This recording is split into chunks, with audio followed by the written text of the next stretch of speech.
So you have recently discovered LEGO Ninjago, whether that's by some form of external media, like the Fortnite collaboration, from the upcoming live action movie, or maybe even from the previous movie that came before. There are a lot of reasons why you may have discovered this show, but you are starting to get curious about it. But you've come to realize that that might not be so simple of a task. Ninjago is a very large show spanning over 15 years now, and there is just simply too much to get through, and you may be wondering a no-nonsense way to actually get into this show. And that is where I am going to come in. I'm going to give you a beginner's guide to Ninjago so you can enjoy this show as much as me and many other fans do. So sit back, relax, and let me talk you through the basics when it does come to Ninjago, in a non-spoiler version as well, so you can enjoy this show as much as we did when we got some of the amazing stuff that we have seen over the last 15 years.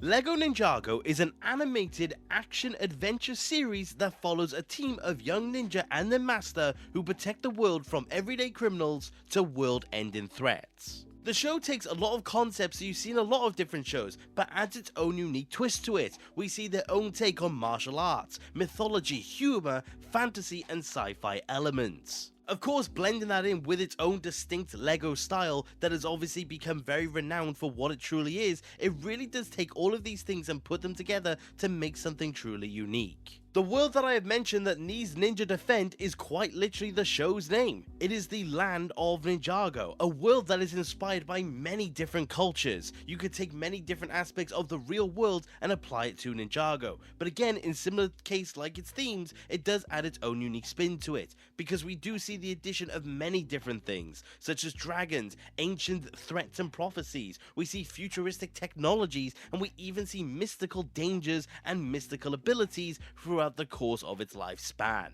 And you may hear all this and think to yourself, well, there are other shows that offer similar things in its nature, so why should I pick Ninjago over anything else? And I'm going to be perfectly honest with you, there are multiple reasons for this to be the case. The first one, its world building is absolutely incredible. Each and every single season takes this amazing world and its amazing universe and only continues to add on to it. It becomes so rich and so diverse, and honestly, every single aspect of Ninjago truly does feel unique. It's not even just the world in question that is just so rich and so dense, also all of the characters that do inhabit it. All of these characters that you will meet throughout the course of the show also are so fascinating to actually watch. All of them have their own unique plots, their own unique struggles, their own unique downfalls and their uprisings. All of them have so much to them, and it really is incredible to see. What makes all of that even better as well is that the show knows how to be more diverse as well when it does come to its tone. You will have seasons that are more lighthearted in nature, or maybe even more serious in nature at the exact same time. So if you want a more serious season of Ninjago, there are ones waiting for you. If you want a more lighthearted season of Ninjago, those are also waiting for you. It truly is at your own pick,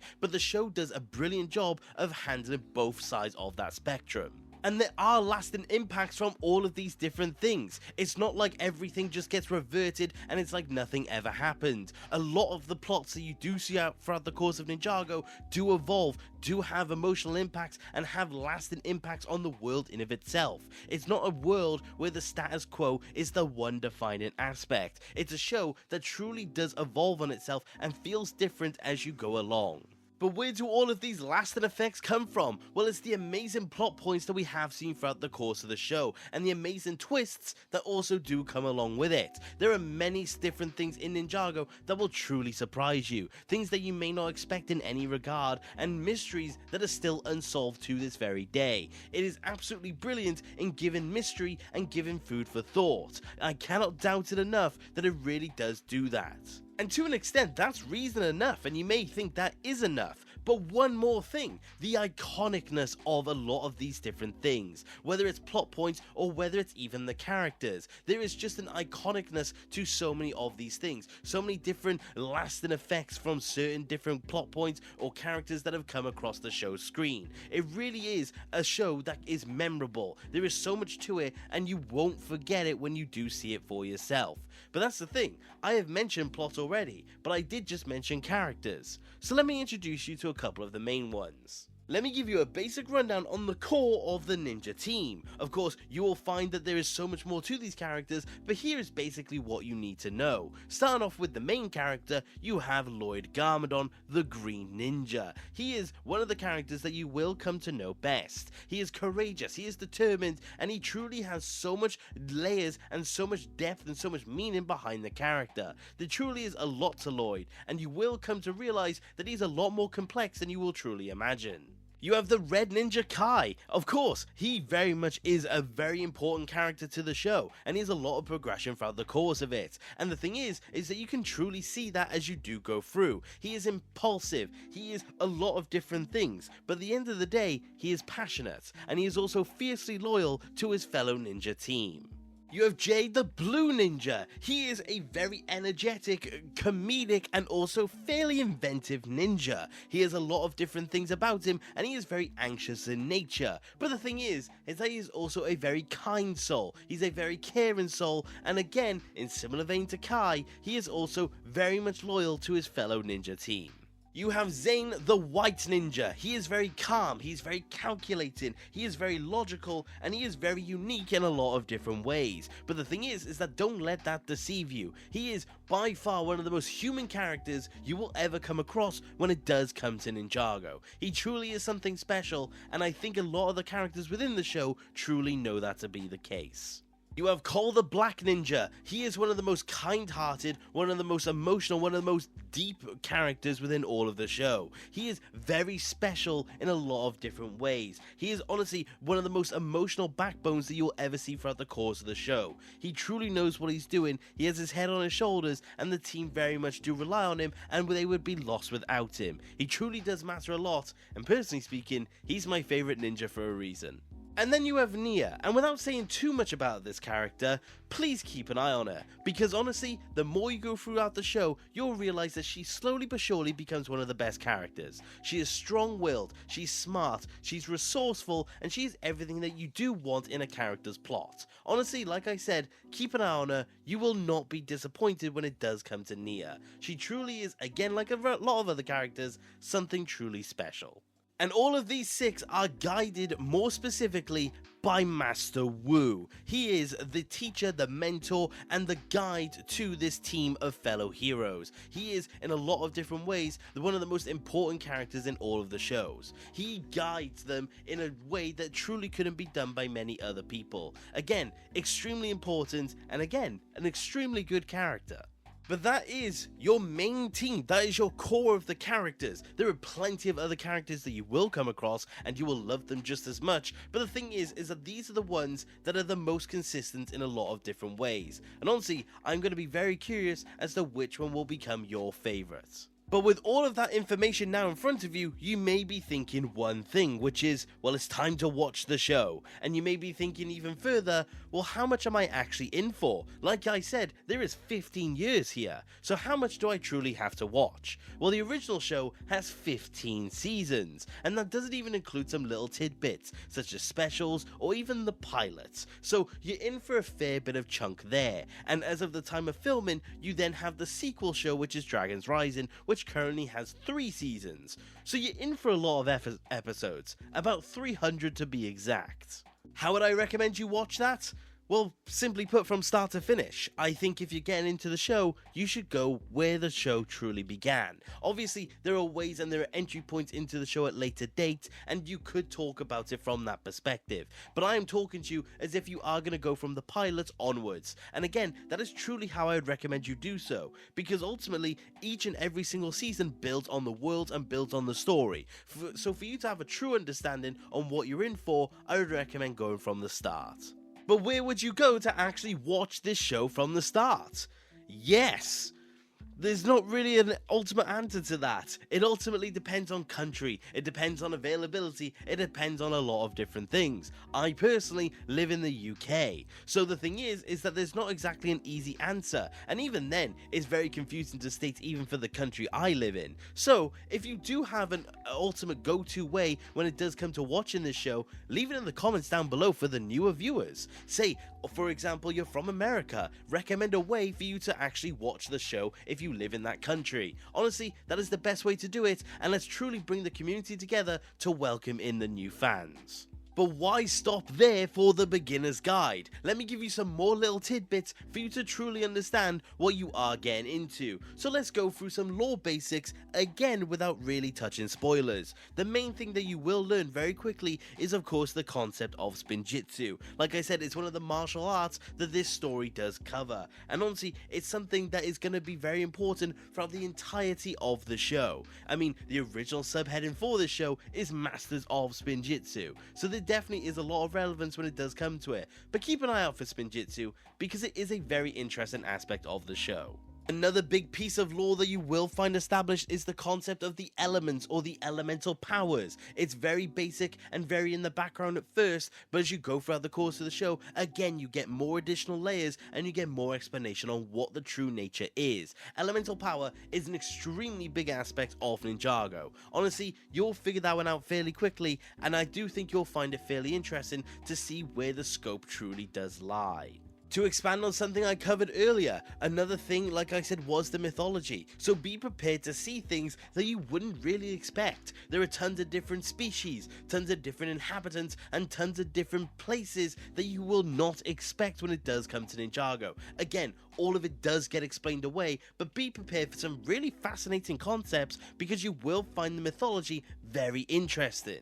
And lastly, things in the lore that you may not think are important may end up being the case. I'm of course not going to point out the specifics because I want you to realize that for yourself, but the thing is that there's a lot in the show that you may not expect to actually be relevant. And of course, you don't need to worry about this, and this does apply to everything that I have talked about in terms of the lore. At the end of the day, don't feel like you need to memorize it. Don't feel like you need to be worried about it. Don't feel like you need to be keeping track. Ultimately, the show does do fairly well at explaining things to you in accordance with each and every single instance. It does do fairly well to make sure that you do understand what is truly going on. But that's what I mean. Even though it does explain things to you, just remember that the things you may not expect to be the case may end up being so.